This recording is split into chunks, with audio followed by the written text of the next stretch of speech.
Which order are we going? We'll go in this order. I think we're live. Hello, everyone. Welcome to Cinema Savvy and welcome to our annual Oscars predictions video 2020 in anticipation for the 92nd Academy Awards, which will be taking place on the 10th of February. I think it's technically the 9th, early hours of the morning into the 10th for the UK, but we'll have times for that on our socials at a much later date. We've got 3 weeks until it goes live. And yeah, we do this every year. We just go through our first and second choice for every single category. And we like to make it competitive on the channel as well. We're all competitive guys. I haven't won a single one in all the years that we've been doing it. I have won the last 3. I won the first, but I don't get too competitive because I just vote Dunkirk and every Nolan film that comes on. Even though the Porking Nemo won that. Yes. And I just want to say I am looking to defend my crown this year, make it a 4-peat win for the 4th time in a row. I'm highly competitive, and I am just looking forward to this award season. Just looking forward to it. I came second on the first one we did, and that's the closest I've ever got to victory. So if I have you come last every other time, Chris? I have. I may have come last every other time. But you know what?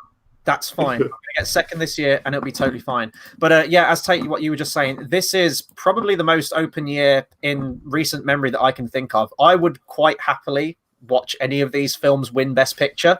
Very, very strong year, which is nice. We always keep saying that 2019 wasn't a great year, but then we hit that back end.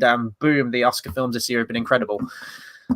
So yeah, we're going to have 2 choices for each category. We're going to go through each category in turn. If anyone's watching this, please do feel free and let us know your predictions as well, just as we go through this live stream. And when we get it to the night of the Oscars, we like to make it competitive, as I said. Each will carry points. If we have our first choice and it wins, we'll have 3 points on the night. If it goes to our second choice, we'll have 1 point. And if it's not any of them, you don't get any points. So are we just going to fire through the lists now? I don't know. I guess so. Yeah. So have you guys got the lists up in the order? I have my list up. VFX is first category, yes. Best VFX. Chris? Yep. Okay, so my first choice is The Irishman, and second choice is Lion King. My first choice is Avengers Endgame, and my second choice is Star Wars. My first choice is Avengers Endgame, and my second choice is Lion King. Then we move. It's a good start. They're all different. Yeah. I was tempted to go Avengers because, like, basically the entire movie is CGI. But I'll be honest. I think they're going to give it to Avengers purely because it is the soundtrack. It's the only one that's probably going to win for Endgame. So that's I might give it to them for that. I already tell I'm losing this one already. Okay, so production design is the second one.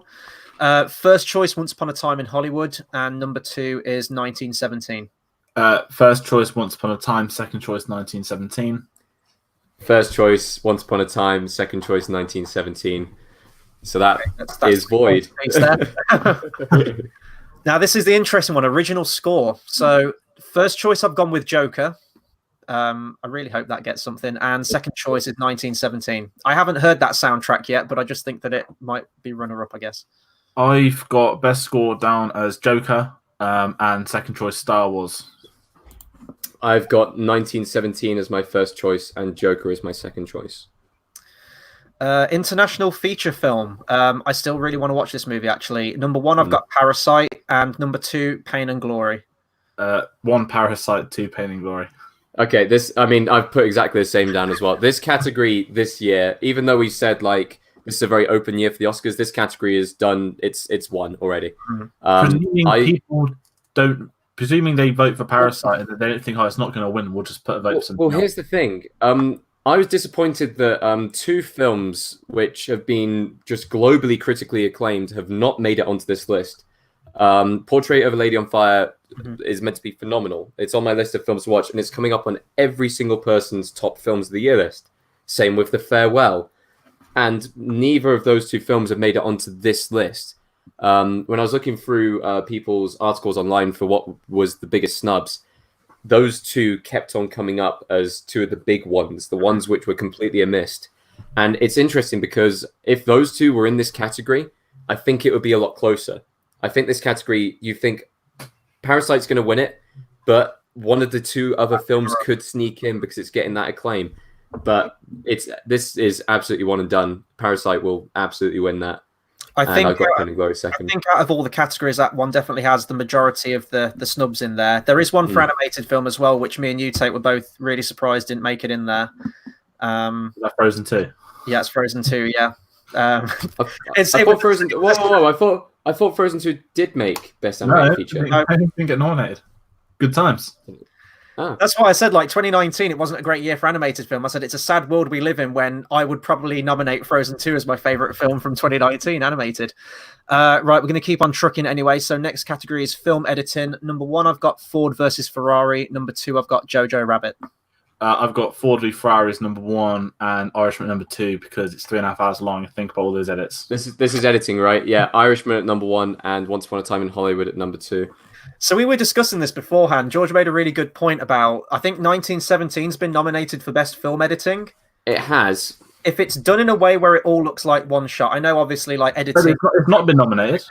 Oh, yeah. Hasn't it? Oh, okay. I thot you said it had. Like, I thought you made a point of like, why was it nominated? If no, it was like, I think it didn't get nominated for that. It did get nominated for film editing. No. Also, Once Upon a Time in Hollywood didn't get nominated either, so you need another second choice. Sorry, what was that? Once Upon a Time is not nominated for editing. Where the hell did I get my list then? Jesus.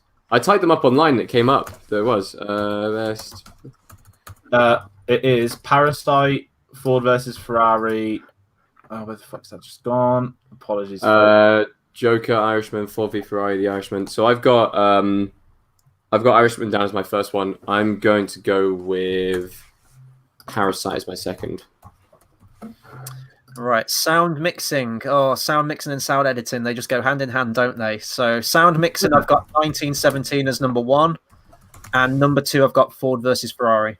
Number 1, I've got 1917. Number 2, Ford Ferrari. 1917, Ford v Ferrari. Same again.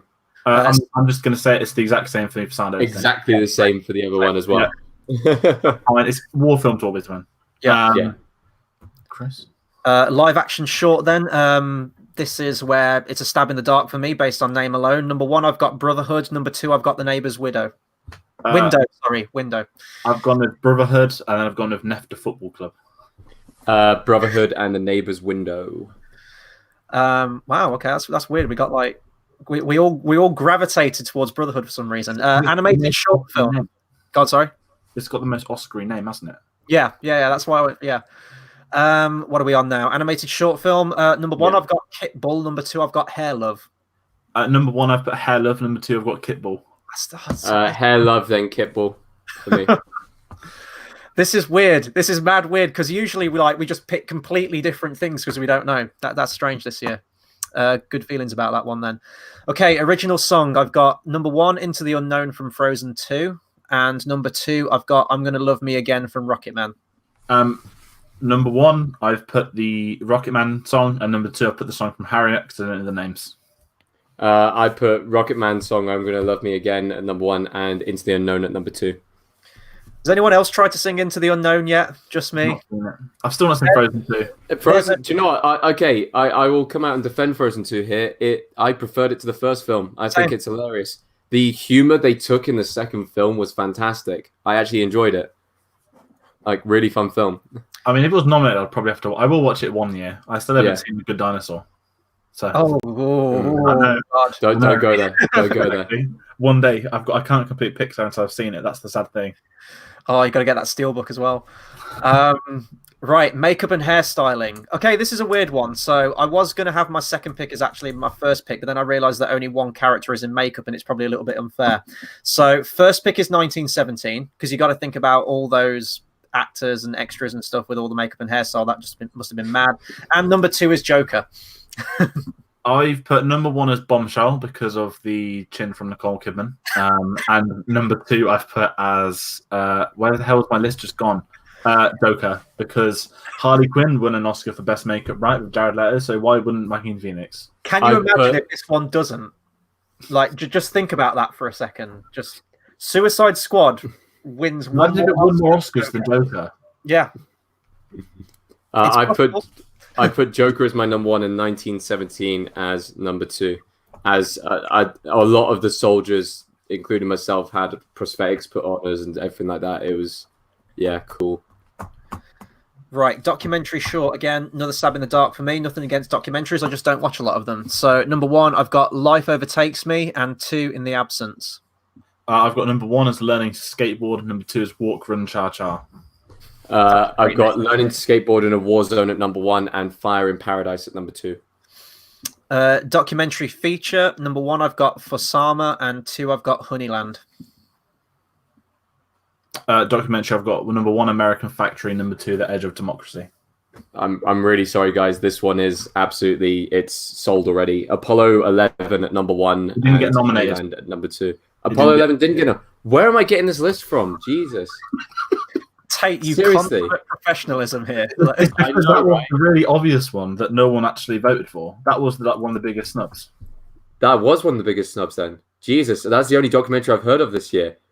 I guess I'll put American Factory at number 1, as that's one of the only ones I've actually heard of, and Honeyland at number 2. Wow. Okay, right. Now I've got. Okay, I'm going to look forward on all of these now. I was going to say, Tate, do you want to like? Yeah, I took it off a website that had all the nominees listed, and now I'm basically screwed over here. Right. Okay. I'll go really slow for you, Tate. How's that? No, it's right, fine. Okay. I can type in at the same time. Costume design. Okay, number 1, I've got Once Upon a Time in Hollywood, and number 2, I've got Joker. Number 1, I've got Little Women. Number 2, I've got Jojo Rabbit. Number 1, I've got Once Upon a Time in Hollywood. Number 2, I've got Little Women. Cinematography. Really, this was probably one of the toughest categories actually to pick because my God, like the cinematography in all these films is great. Number 1, I've got 1917, just because they keep showing that running shot constantly, and I can just see that winning it. And number 2, I've got Joker. Would have loved to have seen Once Upon a Time in Hollywood in there, but those are my 2 picks. Number 1, I've got 1917. Number 2, I've also got Joker. Number 1, I got 1917. Number 2, I've got Once Upon a Time in Hollywood. Okay, original screenplay. Number 1, I've got Marriage Story. 2, Once Upon a Time in Hollywood. Number 1, I've got Once Upon a Time in Hollywood. Number 2, I've got Marriage Story. I've got Marriage Story, then Once Upon a Time in Hollywood. It's a really sad day where I don't rank Tarantino as my number 1 choice. I can just see it going that way. Adapted screenplay. Number 1, I've got The Irishman. Number 2, I've got Jojo Rabbit, which I didn't even know was an adapt. Was it like on a book or something? Or like it was adapted from a book. Yeah, can't remember the name of the book, but it wasn't definitely not called Jojo Rabbit. I was going to say, just because it's like World War II, does that technically make it adapted screenplay if it's based on historical events? I was going to look really stupid on a live stream then. Number 2, sorry, we're on adapted yet. Number 1, Little Women. Number 2, The Irishman. I've got Irishman, then Little Women. Sorry, what was your first? Irishman, then Little Women. Yeah, I'll say it again. I know it was a book. Apparently, there's been loads of adaptations. I've never heard of it in my entire life until last year. But apparently, it's one that everyone does at school. Yeah. Whereas we had Lenny and George getting killed in that one. I've forgotten about already. It's not. It's a great film, John Malkovich. Yeah, and yeah. Oh, you know what I mean, though. Of Mice and Men. That's the one. Mice and Men. I had Death of a Salesman. Wasn't fun. Right, directing. Number 1, I've got Sam Mendes for 1917, and 2, Quentin Tarantino, Once Upon a Time in Hollywood. Number 1, I've got Sam Mendes. Number 2, I've got Bong Joon-ho. I've got number 1, Scorsese. Number 2, Sam Mendes. Oh, that's open then. We've got different ones. I risked it and thought, do you know what? They might give it to Scorsese here. Just, it's a long film. What would you say our toughest categories are this year? I think it's probably cinematography, directing, and best picture. I'd say I reckon they'll give cinematography to 1917. Yeah, just because not just because of the one shot thing, but like just the way that the way it was presented or the way it was filmed and everything like that, just everything that went into it. Right. It will go to it, I reckon. But so we're moving on to the acting categories now. So supporting actress, number 1, I've got Laura Dern, and 2, I've got Kathy Bates. Number 1, I've got Laura Dern. Number 2, I've got Florence Pugh. Number 1, I've got Laura Dern. Number 2, I've got Florence Pugh. Supporting actor. This one was tough, actually. Looking at the categories for this. It's probably the best supporting actor I've ever seen in my life. Yeah. And it's the toughest thing was the 2 supporting actors from the same movie. Which one do I put down? Number 1, I've gone Joe Pesci, just because he came out of retirement for it. I know that, Al Pacino is probably the best one in the film, but I can just see it maybe going to him. Number 2, Brad Pitt, because he was fucking awesome in Once Upon a Time in Hollywood. I've got Brad Pitt at number 1 because he's not won his Oscar yet, and number 2 at Al Pacino. Mm-hmm. And I've got exactly the same as George. Brad Pitt at number 1 and Al Pacino at number 2. Thing is, as well, like, I would love to see Brad Pitt get it because he deserves it, but you're going up against, like, what I mean? Those veteran actors. It's mad. It's a mad category this year for that. And the fact like big ones missed it too. Yeah. Like Willem Dafoe. I think Shia LaBeouf could have got it any other year for Honey Boy as well. Mm-hmm. But it's a lockdown. Right, supporting, best actress. Okay, leading actress. Yeah, I've got number 1, Scarlett Johansson, and 2, Renee Zellweger. I've got number 1, Renee Zellweger, number 2, Scarlett Johansson. I've got Scarlett Johansson and Renee Zellweger. Leading actor, I've got number 1, Adam Driver, number 2, Joaquin Phoenix. That's still tough. It's tough, isn't it? Yeah. I'm going to put this down to what my heart wants. Number 1, Adam Driver. Number 2, Joaquin Phoenix. And I'm going with the same. Adam Driver at number 1 and Joaquin Phoenix at number 2. It's the fact that I couldn't put, what's his name? Leonardo DiCaprio in that list. Just that image of him just in the deck chair, just singing to Snoopy versus the Red Baron. Like I almost had to put it down, but the fact that you've got Leo, and he's nowhere near the top 2. Yeah, like that doesn't happen often either.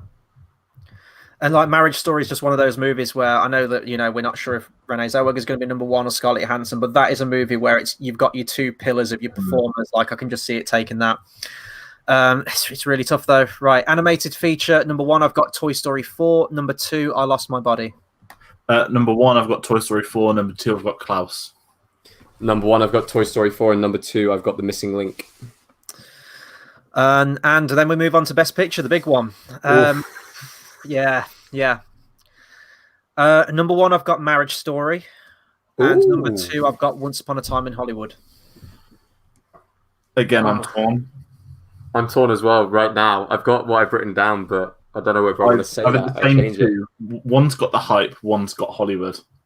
So, and that's what I mean. Like, look at other years. I've said this. Like other years, you have your big like heavy hitter, like say like The Revenant or La La Land.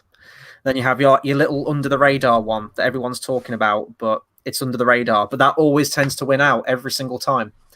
I'm going to go with my heart once more. Number 1, Once Upon a Time in Hollywood. Number 2, 1917.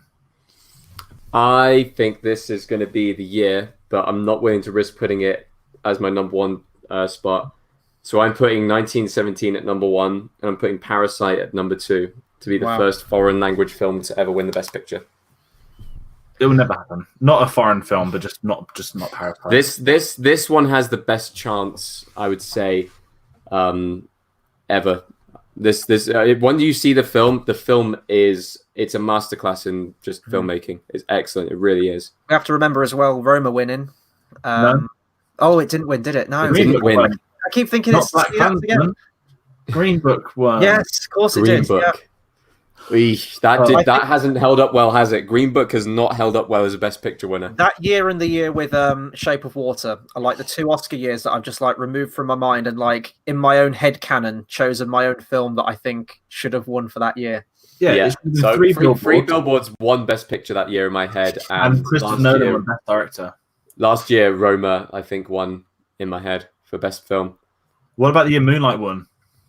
Look, I watched back Moonlight recently. It's still a fantastic film. I just prefer La La Land. I think La La Land should have won it. It did. Still do. 30 seconds. I know. They were so pissed that night, weren't they? That guy. It's the fact they brought him back the next year and made an awkward joke. Like, we're going to do it right this time. With her, like, no. Are they actually doing host this year? Because it worked really well last year without hosts. Yeah, so no main host, and then just they're going to bring out celebrities between each presenting gig. That's good. It's the obvious way. I love how they blamed it on the 2, like the presenters, the year of La La Land being like completely old and senile and just awful. And then it was like, no, it was an actual fuck up behind the scenes. Oh, and they kept their jobs. That's the weirdest thing. Yes, yeah. That's our Oscar predictions for 2020. Definitely my favorite Oscar year in quite a while. Yes. What surprises do you think we're going to see? Do you think there's going to be? If there's going to be, George has predicted like Once Upon a Time in Hollywood winning Best Picture, like that will be. If that happens, that will make me so happy. I mean, if we're going for the wild predictions, if Best Actor goes to Harvey Weinstein for his court appearances with his little tennis balls and his carrying device, he's got a chance. But maybe he might be there. I think, and this is quite an out there prediction. If they're not going to give Parasite, they're probably going to give Parasite Best Foreign Language Film. But if they're not going to give Parasite Best Film, I think that it's going to win in another category. And the only other category I can really see it winning in is Director. But there's too many big name directors in there. There's too many big name directors. There's a lot of hype on the director, but I think Sam Mendes has that locked down now. I don't know. Scorsese, Irishman. I mean, the big shuns have been Greta Gerwig and Noah Baumbach, but ultimately those two, it's so weird they're together in real life now because those two like numbers like I guess 6 and 7 for probably most voting things they missed out with. Quick question: was there any black female or male actors for lead actor and lead actress? Who? Cynthia Erivo for the Harriet film, which has caused the outrage because she didn't even get nominated at BAFTA and she's British. So BAFTA's got a 0. BAFTA's all white, all 4 acting gigs of 5 per 5 like each vote. Yeah, this is 19 out of the 20. Lot of debate this year. Obviously, the whole Oscars so white. Now, I've not seen the two everyone's talking about is Awkwafina in The Farewell, which I've not seen, and J-Lo in that Hustlers film. So they were the big snubs, and I think ultimately the criticism came that, well, obviously at BAFTA they nominated Margot Robbie twice in the same category, and obviously here they've nominated Scarlett Johansson twice in total. But I've not seen them, so I can't give like a fair opinion on them. I was just having a look through the previous Best Picture winners. I was just wondering if there's ever been a foreign language film ever win Best Picture. I don't. There hasn't. There hasn't. Like, only like 100% foreign language. 100%. 100. No, there has not been a single foreign language movie. I think if Roma wasn't Netflix, it would have won. Yeah. And I think this year they're over Netflix purely because of Marriage Story and The Irishman. I think Scorsese has been now the fact he's done that film. And who's in that film, I think they now can't ignore Netflix. Yeah. And the fact they put a £150 million production on there, I think that's now Netflix cemented. I don't mean like a nasty way, like, you know, to like, I think Okja was booed at Cannes and stuff, but I think The Irishman is the film now where people will calm down about the streaming platform because of The Irishman. Yeah. So it doesn't matter where it's like streamed, does it, or where it's posted or anything like that. It's still an original movie. Exactly. It's regardless of who's made it, regardless of Scorsese making it or anyone. Like if you make an original movie and put it out there, it's still a film that should get. Yeah, it's a weird situation, but I think this is a topic for another video, but streaming services becoming more, prominent in our society now. I think they're going to have to acknowledge it now because more people are watching stuff there than cinema. So Netflix has the most Oscar nominees across the entire. They've got 24 nominations for their films, and I think the next highest was like 20. So yeah, but that'd be a good discussion. I'm sure we can discuss the Oscars on it as well. Yeah, right. So that'll do it for our predictions list. So anyone watching this, get some of your predictions in. If you don't want to do every category, because I realise that it's quite an exhaustible list of categories, just let us know who you think is going to win Best Picture or Best Actor, Best Lead Actress, anything like that, the big hitters. We'll be back in between with movie reviews for all of the main nominated films. I've got 10 movies to watch. I have a lot of movies to watch. I'm going to get them done. We've got 3 weeks till today. And then, of course, on the night of the Oscars, we'll be going live for our annual Oscars live stream. It'll be like 4 hours or so probably throughout the night. But we'll be talking movies, Oscar-related stuff. Any questions you want to send us, we'll just turn it into a giant Q&A as well in between awards. And it's always good fun. So look out for that. Go on to our socials for times, which we'll upload closer to the time. So Facebook is /CinemaSavvy and Twitter is cinema_savvy. So look on there for times, international times, everything like that. That'll do it for us for right now. And until the next video, we'll see you guys next time. Thanks for watching.